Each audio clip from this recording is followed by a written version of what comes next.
Hello and welcome to this video on probability distributions models. Um, if you don't know what a probability distribution is, you may want to check my previous videos where I'm going over the concept of probability distributions in general. In this particular set of videos, I'm going to be working over two specific distribution models that we use with discrete variables that will appear in the mathematics A levels probability statistics paper, probability statistics 1 paper. There are other distribution models that you can study with both discrete and continuous variables that we are not going to be covering in these videos just because it's not part of our syllabus. For these two particular models that we're going to be working, we need to understand this initial concept. And this is, when we're considering an experiment, this experiment can have essentially two different outcomes. These outcomes can be called success and failure. For example, if you're considering a business investment, this could make a profit or not. If you're defending a court case, you could be innocent or not innocent, or guilty or not guilty. And if you're playing, for example, a cricket match, the bat is either out or not. So we can make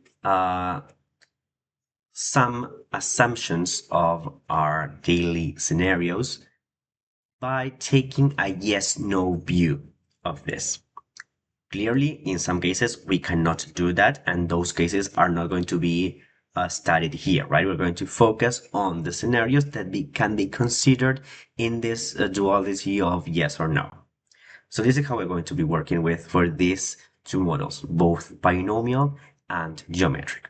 Let's look at the following example. Consider that we have an experiment that we are rolling four ordinary dice.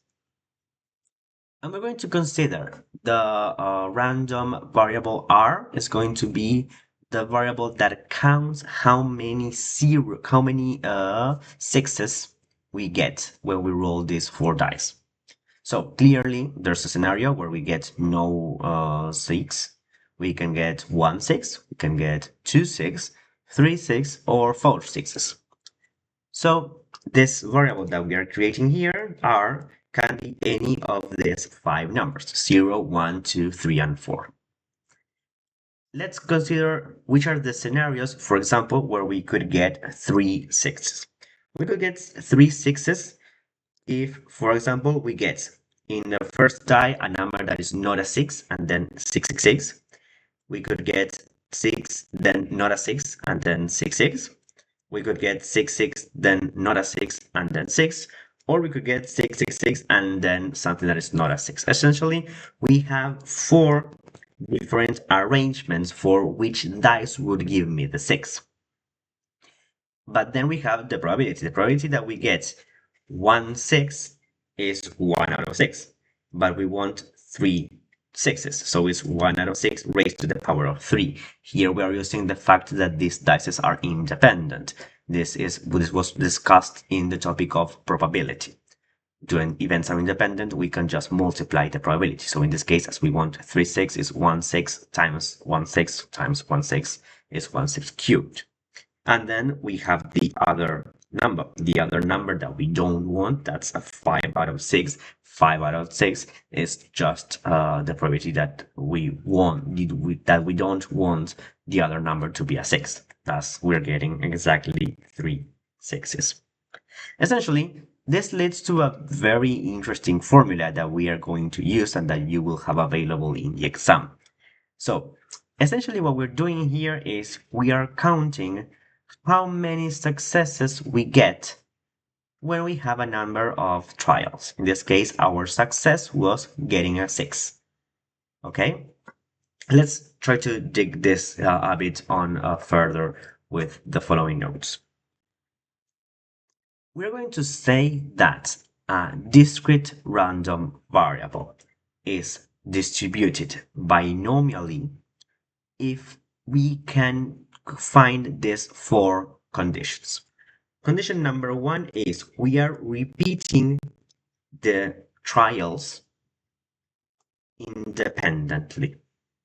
Example before, we were rolling 4 dice and these dice were independent one from the other. Condition number two, n must be finite. We are not talking about infinite instances here. Here we are making these trials in a finite amount. Then my outcomes are just two. These are success or failure. It either happened or it didn't happen. I got a 6 or I didn't got a 6. These are my only two options for a binomial distribution. And then finally, the probability of success is always going to be constant. We call it P, and it's always going to be constant. So if a random variable fulfills all of these conditions, we can define the variable that counts the number of trials that result in a success.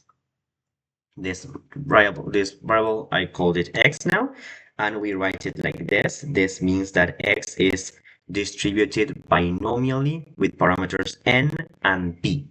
What is n? The number of trials, and what is p? The probability of success. So in our previous case, for example, we could write that my random variable r was distributed binomially with parameters 4, because we were rolling 4 dice, so my n is going to be 4.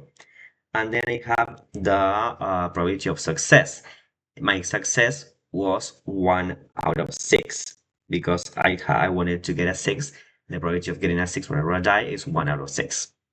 So this is how I could write my random variable r that counts how many sixes do I get when I roll 4 dice. This leads to this first formula. I'm using the notation of combinations of C and X and CX, but usually we are going to see that the binomial notation is preferred. So instead of writing NCR, we're going to be using the binomial notation. And this formula here is the one that you will be given in the list of formula. In the list of formula, you have this formula to calculate the probability that a binomial variable x is equal to a certain number. So you're just going to plug in the values that you were given. For example, the n is going to be given, the p is going to be given, the n is going to be given, and the x is going to take the value that you set there. So let's look at some examples. We are given that x is distributed binomially with parameters 8 and 0.7. I'm going to write that down. N is equal to 8 and p is equal to 0.7. And we have to find the value of the probability of x greater than 6. So what does 8 greater than 6 means? Well, we first need to consider what are my values of x. Okay, in this case, we know nothing about x, but we know that x is a random variable that will take values from a certain value until 6, 7, 8.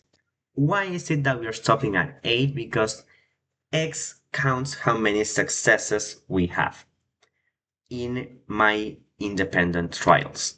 So the greatest number of successes that I can get is that I get all successes. And all successes would mean 8 successes because I'm doing it 8 times. So x is essentially the set from 0, that means no successes, up to 8, that means all successes. So what does this mean? Probability that x is greater than 6. Well, I need to take the values for x. This should be an belongs to, not an equal. Sorry. This here, now yes, this probability that x is greater than 6, this means that we need to study the values of x that are greater than 6. Which are the values of x that are greater than 6? Well, 7 and 8. So, which are my options so that x is greater than 6? Is either greater than 7 or greater than 8. Remember that in mathematics, an or means sum. So what we're looking for here is the probability that x is equal to 7 plus the probability that x is equal to 8. These are my only two options so that x is greater than 6. So let's take a look at this. Let's see how this would work. Remember the formula. The formula says that we need to take the binomial. I'm going to write it over here so that we can remember the probability that x is equal to x is the binomial nx times 1 minus b raised to the n minus x times b raised to the x. So this would be n is 8, and in this case x is going to be 7. That's going to multiply that times 1 minus the value of p. The value of p is 0.7. And I'm going to raise that to n minus x. N is 8, 7 is 8, x is 7, so this is going to be 1. And then I'm going to multiply that times 0.7, that is p, raised to the power of 7. What does this mean? This means that I want successes, that is 0.7, that is the probability of success, 0.7, 7 times. And then I want not a success, that is the contrary of p, 1 minus p, 1 time. And that can happen in 8 combined in 7 different orders. So they can be changed within 7 this binomial coefficient. So we're going to include that term. Then the other one is a bit easier because I'm going to get that 8 combined in 8 is going to be 1. And then if you look at it closely, this power here, n minus x, is going to be x minus 8 minus 8. 8 minus 8 is 0. And something raised to the power of 0 is just 1. So this is times 1. I'm not going to write it. And I'm going to write that this is 0.7 raised to the power of 8, meaning that I want 8 successes. I perform all of this, and this will give me a value of 0.255. I highly recommend that you take some minutes to do this with your calculator so that you know that you're doing things right. But that is essentially what we're doing here. We're just taking the thing that we want. In this case, we want this probability. We study, in this case, that this has to be split into the sum of two probabilities, and then we just apply the formula that, as I told you, is given to you in the list of formula. Another example so that we can see a useful trick that we will find when working with this kind of variables. We also did this. There are some exercises with this regarding the ones from in general way the distributions themselves, but just to see. We have in a particular country, 85% of the population have R positive blood, and we have to find the probability that 39 people in a fewer than 39 people in a random sample of 40 people have R positive blood. So essentially, let's try to analyze the problem. Let's try to first focus on this 85%. This 85% tells you the probability of having R positive blood. This is because of how we are analyzing the problem, right? If you're given a certain percentage of a population, we can use that percentage as a probability value, although this implies a certain estimation or some assumptions. We're going to be taking that p is equal to 0.85. And then we are seeing that my random sample consists of 40 people. So that tells me the value for n. N is going to be 40. So then we need to focus on what's the probability that we are asked for. We are asked for the probability that my variable x is less than 39. So again, who is x? Well, x is the random discrete variable that has parameters 40 and 0.85, where x belongs to the set from 0, 1, 2, and so on and so on and so on, up to 38, 39, and 40. So what does P of the probability of x less than 39 means? This means probability of x equals to 0 plus the probability of x equals to 1 plus and so on and so on and so on until the probability of x equals to 38. This means that you have to make 38 sums? No, clearly not. You're not going to be doing 30. That's ridiculous. Why would you do that? No, what we're going to be doing is we're going to remember the fact that we can think of complement events as complements that sum up to 1. In this case, we can say that the probability that x is less than 39 is complementary to the probability that x is greater or equal than 39, because a value for x can either be less than 39 or greater or equal than 39. So these are my only two options. These two probability must add up to 1. So I can say that the probability of x less than 39 is going to be equal to 1 minus the probability that x is greater or equal than 39. So now, yes, this one is much easier to find because for this one, I only have two values. It's going to be 1 minus x equal to 39 would be 40 combined in 39 times my value of p. This is 0.85 raised to the power of 39.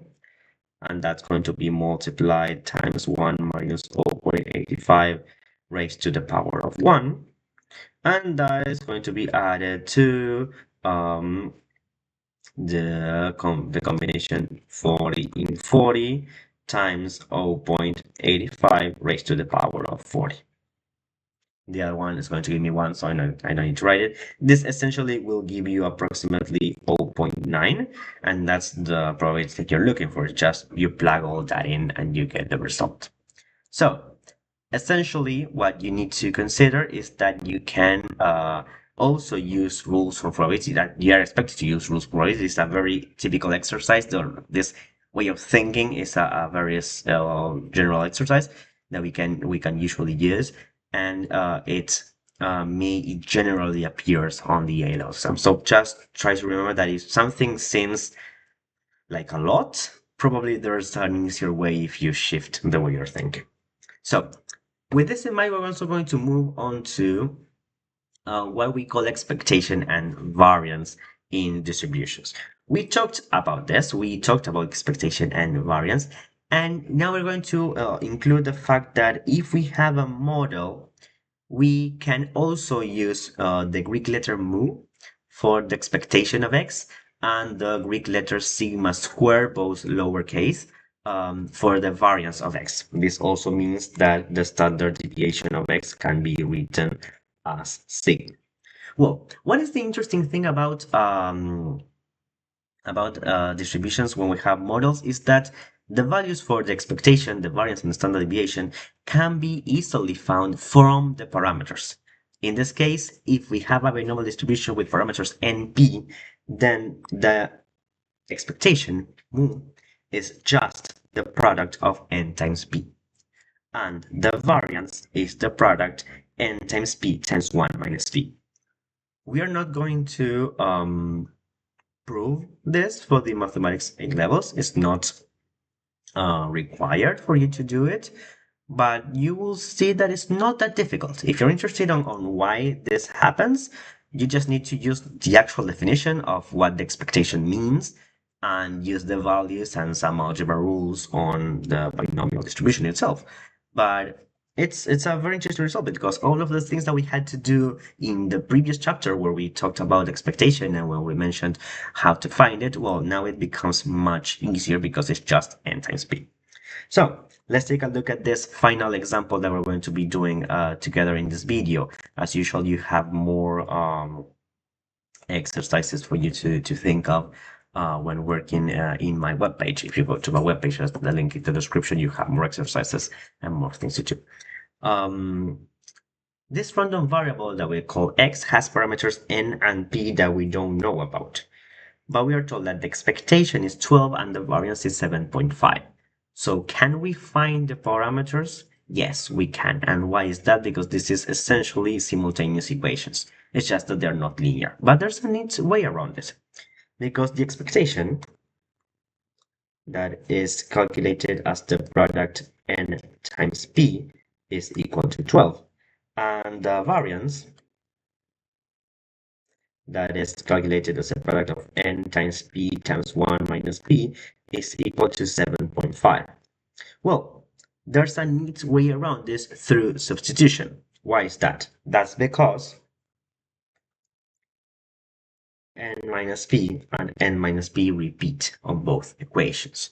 So we can plug in this 12 here, and that will give you that 12 times 1 minus p is equal to 7.5. From here, we can get on going and we can say, well, then 1 minus b is going to be equal to 7.5 over 12.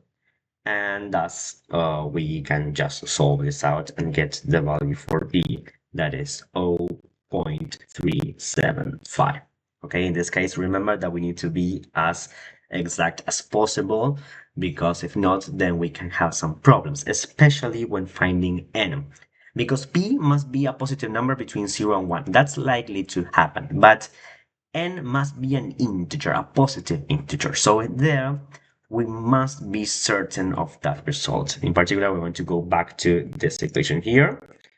That is n times p gives you 12. In this case, p, we know it. P is n 0.375. So this is equal to 12. So from here, we solve for n, and we get that n is equal to 32. And here we have our final answer, n and p. So again, if you want more exercises on this binomial distribution, you can go to the link that's in the description, where you will find more things to do with this.